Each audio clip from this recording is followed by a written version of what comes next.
Hello, folks. Welcome back to the Basis APUSH podcast. This is episode 1 and the only episode that will ever be produced. I am your host, Rishi Django. Today, we have two guest speakers who will come on the show to talk about controversial opinions on the Cold War. In a minute, Shashwat Sento, a researcher who primarily focuses on the Berlin Wall, will join us to talk in detail about the controversial opinions on that topic. Next, Armand Agarwal will join us to talk about the development of the hydrogen bomb and whether it was morally justifiable. Hi. Good morning. Nice to meet you. Good.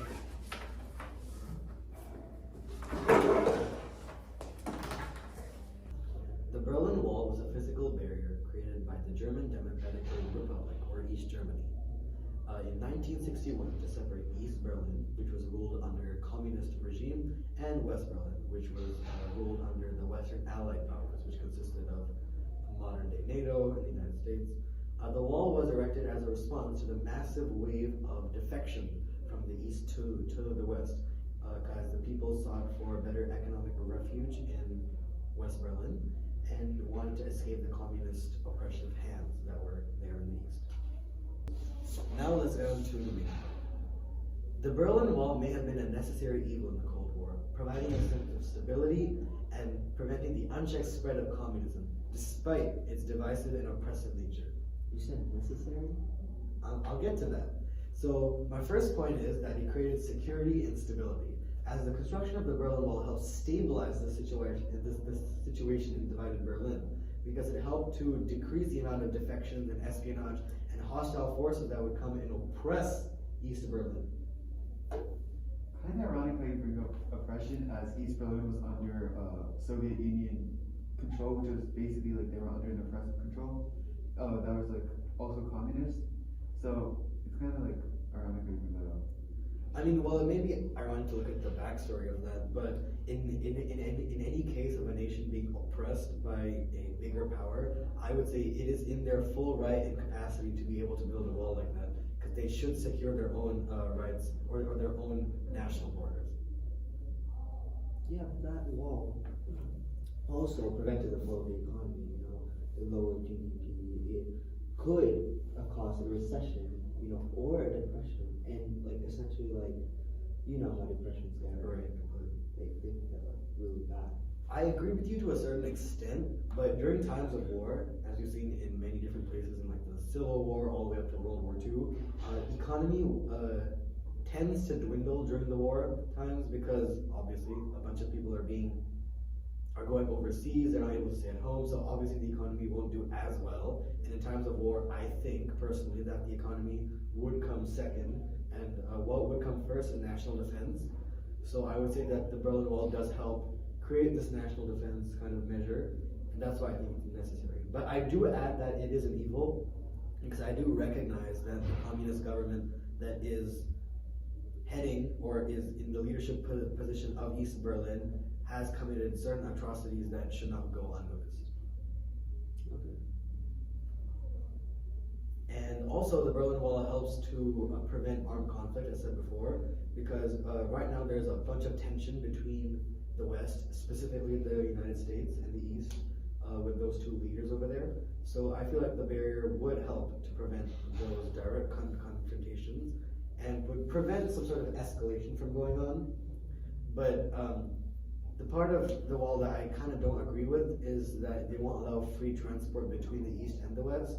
Because initially they did allow people to kind of walk through, but then afterwards when they saw that a bunch of people were leaving because they were specifically leaving the East to go into the West, because they sought economic refuge, that's when the East started putting down their oppressive hand.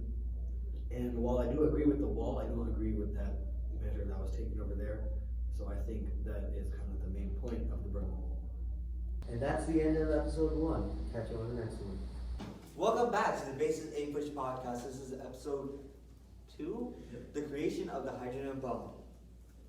Okay, so my argument was that the creation of the hydrogen bomb was morally justifiable because it helped maintain peace and technological advancement and strategic superiority. In World War II, we saw the United States use the atomic bomb when it was protecting its own interests and those of its allies, and that caused the war to stop. And so the same can be said about the hydrogen bomb, that if it was to be used at any point, it would cause any war or conflict going on between countries to stop. And technological advancement and strategic superiority. The creation of it was also driven by the desire for scientific and technological advancement. So it kind of did increase like technology based. What are you guys' thoughts about it? My first point is technology in the war.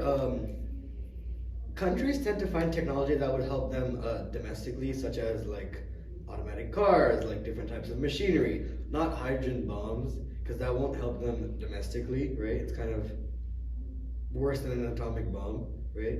As what I've heard is, I think it's like 5 or 6 times worse than an atomic bomb, right? Mm-hmm. So I don't think like there was technological advancement, but was it positive technological advancement? I don't really know. Okay, but at the end of the day, right? The creation of the hydrogen bomb was still a lot of effort, and it still expanded the horizons for scientists and like data, basically, right?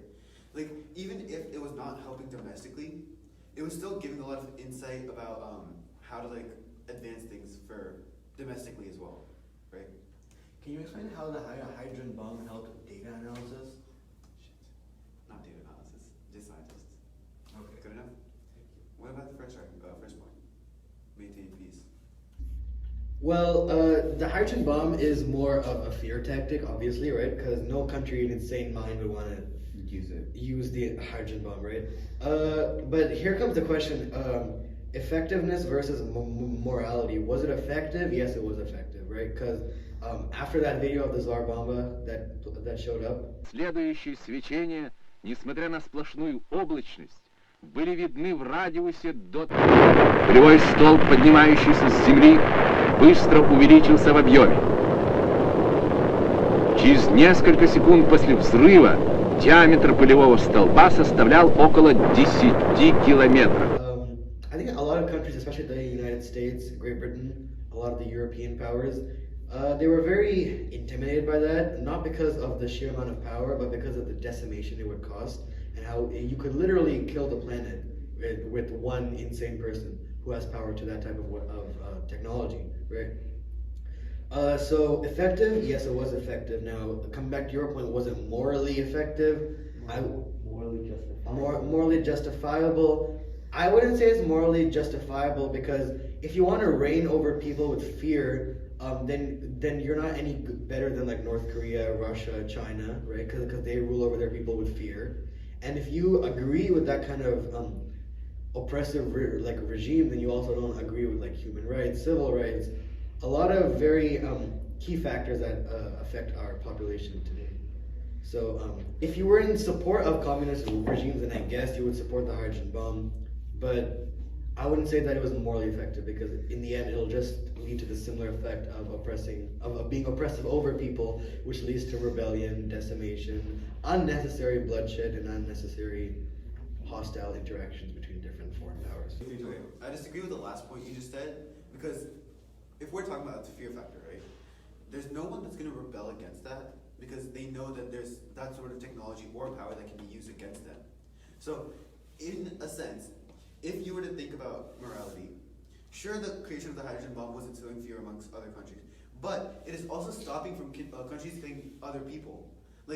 If there's that kind of power with one single country, or multiple countries for that matter of fact, and we know what kind of damage it could cause, then no one is going to engage in conflict if they can be completely destroyed by that one bomb. Right, I agree with you with all those points, but that makes it effective, not morally justifiable. So another point on that topic is, what about the people that would or could have died, right, if they used it? Because we're talking about the creation of the hydrogen bomb and whether the creation was morally justifiable. But the fact is that the people who created it, the scientists or the people in power, right, they're probably creating it not with just the idea that they're going to instill fear. They could have done it with the idea that they would actually use it. No, but see, Rishi, the problem is, as we talked about the Tsar bomb earlier, if whoever had the control of the hydrogen bomb had any intention of actually using it for murder and like killing other people, they would have never released the footage of it being actually used as testing. They would have used it in war at a certain point in time if they had any intention of using it in the first place. Releasing the footage has like no, almost barely any correlation with whether they were gonna use it or not, right? I disagree with his point. The release of the footage was useful in that it instilled fear, but you guys are going back to how it was effective. It was effective in instilling fear. It did its job, but we're talking about whether the whole idea of ruling by fear is morally justifiable. And you said it wasn't, so I think it's a closed case argument over here. So do you agree that the hydrogen bomb was an effective means of tactic, but may not be as morally justifiable as what we would want? Okay, so see, the thing is, the creation itself, fine, it might not be morally justifiable, like the way they use it. Like, About the way they use it. no, I'm like, talking about the it's- idea behind why they created it. No, instilling fear is fine. That's not morally justifiable. But if It's you're to fine. think, huh? It's fine. No, that's not morally justifiable. I agree with your point on that. But if you were to think about the effects of that, where people would stop killing each other and like wars would decrease because of the fear, is that not morally justifiable? So you're a communist. Yes. Wait, how'd you know? Folks, I guess we're done here. Thank you That's for the tuning end in. of the Basis APUSH podcast. Catch you on the next one.